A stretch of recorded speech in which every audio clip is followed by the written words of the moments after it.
So this is a fan fiction idea that, much like the Crisis on Infinite Earths story, this one was voted on by everyone on a poll over on my Patreon. Which, again, if you guys, shameless plug is shameless.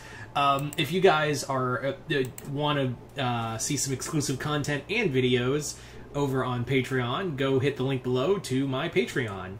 So this one was part of a poll, and real quick, let me pull this. Excuse me while I whip this out. Yeah, so the other ones were the League of Assassins, Doom Patrol. Oh, sorry, that was the old one. That was the non-comic lineup. Sorry, that's also on that one. I did a non-comic lineup of Brotherhood of Evil. If you're curious, sorry, I forgot what I was doing. This is typical. This is typical of me.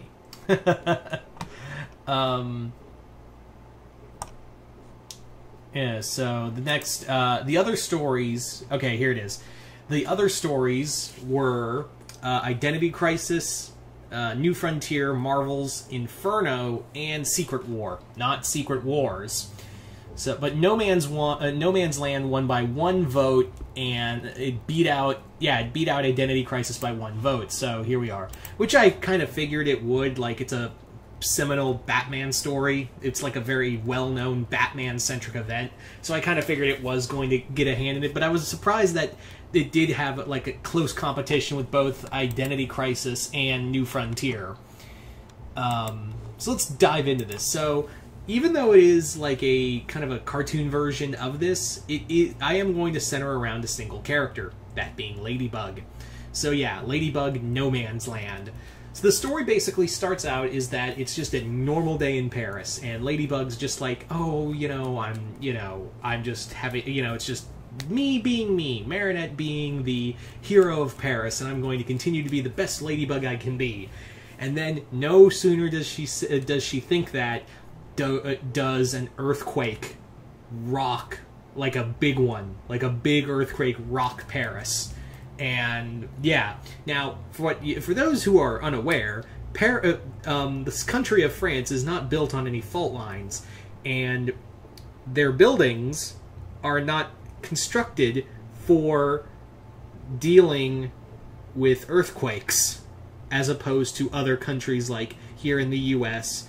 or or places like Japan and those places specifically. There are other countries out there who do deal with earthquakes, but yeah, Paris gets rocked by and I'm not talking like a little like rumble in the ground. It's more like this is on the scale, like the big scale. So in literally an 8.9 earthquake that goes on for 3 minutes straight devastates Paris. It just rocks Paris, and it's left in ruin. Like the Louvre is ruined.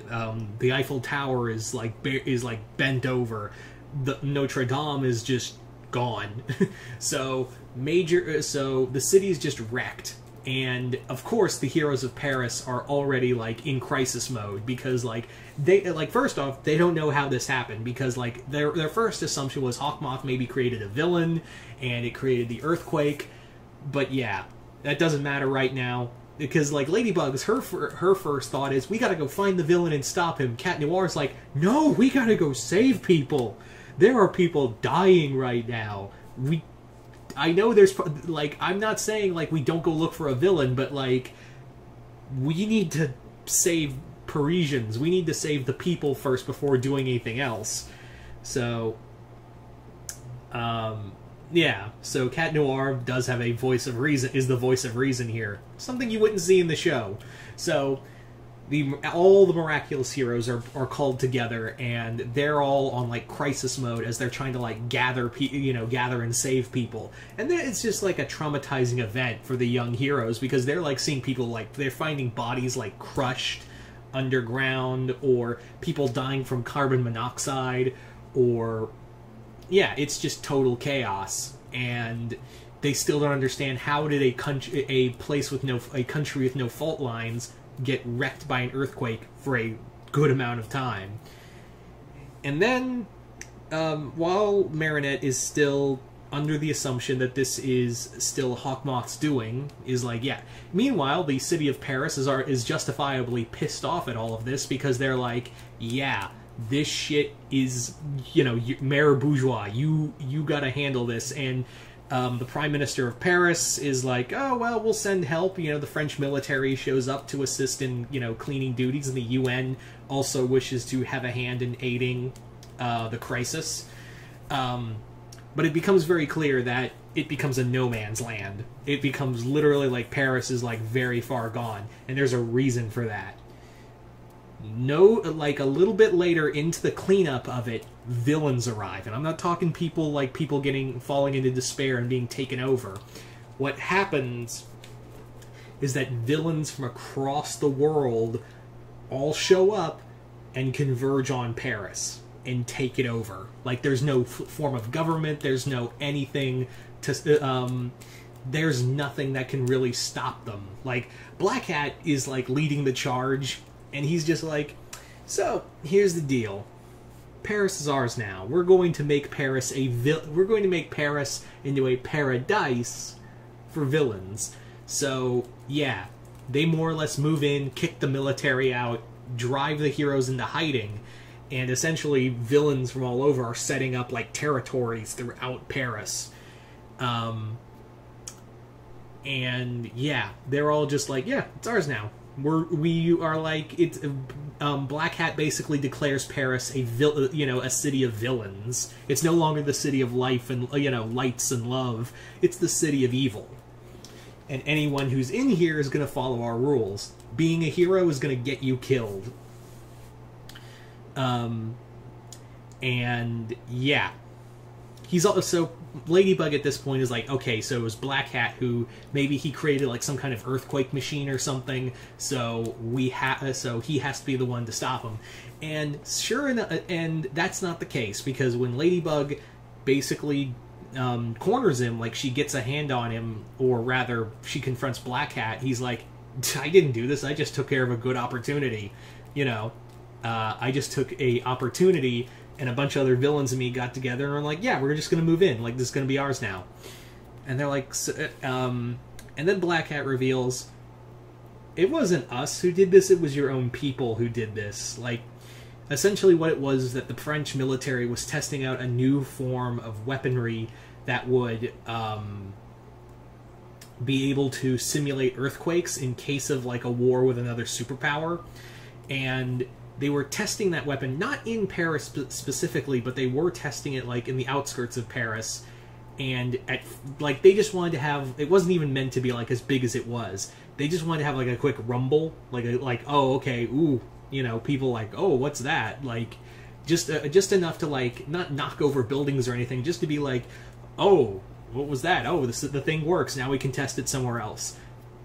But then the system went haywire, and it went off the rails. Like, the machine went off the rails, and that's what caused the earthquake. It was a government-funded military project by the French government to create an earthquake machine, and it went haywire and killed thousands of people. And now the French government, actually, to add insult to injury, actually opened the door for the villains to come in to cover up the earthquake, the earthquake's debacle. So they wanted to come in, basically declare Paris a no man's land, and just kind of forget the whole situation and be like, oh, it's such a tragedy, but we will move on, you know, France is strong, you know, they'll basically get the sympathy of the people to be like, oh, okay, we're French strong, you know, for Paris, but we'll move on as we always do, because society just kind of moves on, even though it's no matter how many times we see a bad situation, we keep going on and pretend like it didn't happen. Because that's just what the human race is like, oh, that's so terrible, and then we just forget about it, and then it's like, we wait for the next thing, and it just repeats itself. So that was kind of what the French government was kind of backing on. Now, you may be wondering, where is Hawkmoth in all of this? Where is Gabriel? Gabriel has basically been, not so much as Hawkmoth, but as Gabriel Agreste has, like, basically become, like, a new de facto leader for the French people because of how bad Andre has kind of shit the bed on all of this.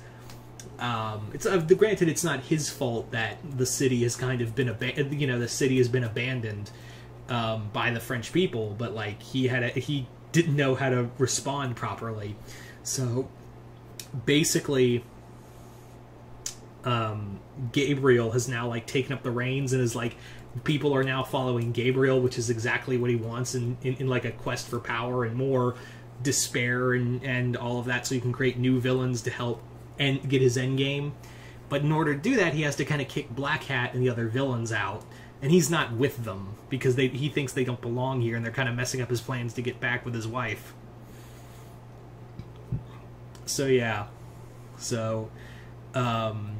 yeah, and when I say villains, I mean a lot of people show up, like the Decepticons show up. And you may be thinking, well, why don't the other heroes just show up and help out too?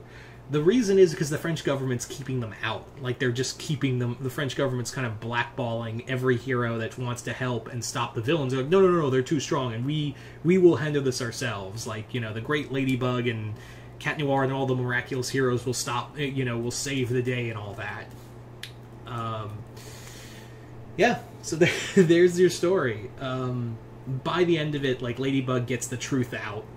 That, yeah, it was the French government, and shit is whack, and she's kind of like, now she's kind of lost faith, but at the same time, she's got to keep going about it. Yeah, this would be a very big and expansive story, but I don't want to make this video too long, so you guys tell me in the comments below. What do you guys think of Ladybug No Man's Land? Do you guys like it, hate it? Comment below, let me know what kind of villains would you want to have in here, who would you like to see show up, did you guys like the story? Did you guys hate it? Just comment below, let me know, and as always, if you haven't already, go check out the link below in the description to my Patreon, so you guys can check out exclusive content over there. Anyway, other than that, I'm Mr. Multiverse. I'll see you next time in the Multiverse.